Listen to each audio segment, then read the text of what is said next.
কেউ ভাববেন অলস, আসলে তিনি একজন পরিশ্রান্ত যোদ্ধা। রাস্তার এই কঠোর আর ধুলাবালি মাখা জায়গাটি আজ তার কাছে পৃথিবীর সবচেয়ে আরামদায়ক বিছানা হয়ে উঠেছে। এটি কেবল বিলাসিতা নয়, বরং হাড় ভাঙা খাটুনি আর মানসিক চাপের কাছে শরীরের এক চূড়ান্ত আত্মসমর্পণ। যখন মন আর শরীর একসাথে বলে ওঠে আর পারছি না, তখনই একজন মানুষ এভাবে লুটিয়ে পড়ে।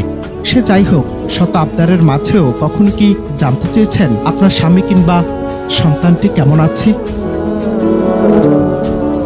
আমাদের সমাজে পুরুষ মানেই এক যন্ত্র, যাকে অবিরাম দায়িত্বের চাকা ঘুরিয়ে যেতে হয়। পারিবারিক চাহিদার পাহাড় আর অফিসের সীমাহীন টেনশন, সব মিলিয়ে তার কাঁধটা আজ বড্ড ভারী। আমরা কি কখনো ভেবেছি আমাদের জন্য যে মানুষটি দিনরাত লড়ে যাচ্ছে সে আসলে কতটা ভালো আছে? যে স্বামী বা বাবার কাছে আমাদের এত আবদার, তাকে কি কখনো বলা হয়েছে তুমি মানুষ হিসেবে অনেক ভালো, তোমার একটু বিশ্রাম প্রয়োজন? প্রতিনিয়ত খোটার অভিযোগের মাঝে চাপা পড়ে যায় তার ত্যাগ। আমাদের জীবন সাজাতে গিয়ে সে নীরবে নিজের জীবনকে ঠেলে দিচ্ছে এক অনিশ্চিত গন্তব্যে।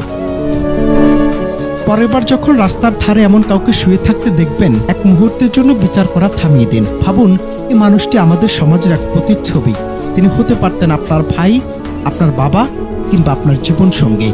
জীবন মানে শুধু কাজ আর দায়িত্বের যান্ত্রিকতা নয়, মাঝে মাঝে একটু থমকে দাঁড়ানো যে কতটা প্রয়োজন, তাই দৃশ্যটি চোখে আঙ্গুল দিয়ে দেখিয়ে দেয়। পুরুষদের নিয়ে কেউ কখনো ভাবে না, তাদের চোখের জল আড়ালেই থেকে যায়, অথচ এই নীরব যোদ্ধারাই তিলে তিলে গড়ে তুলছে আমাদের আগামীর পৃথিবী, ভালো রাখছে পরিবার। জীবনের এক পর্যায়ে এসে প্রতিটি পুরুষই পাহাড়ের সান্নিধ্য পেতে চায়। সে চায় এমন এক নির্জনতা যেখানে কোনো অভিযোগ নেই, কোনো চাওয়া পাওয়ার হিসেব নেই। স্থির পাহাড়ের মতো সেও হতে চায় অটল, কিন্তু একটু নিভৃতে।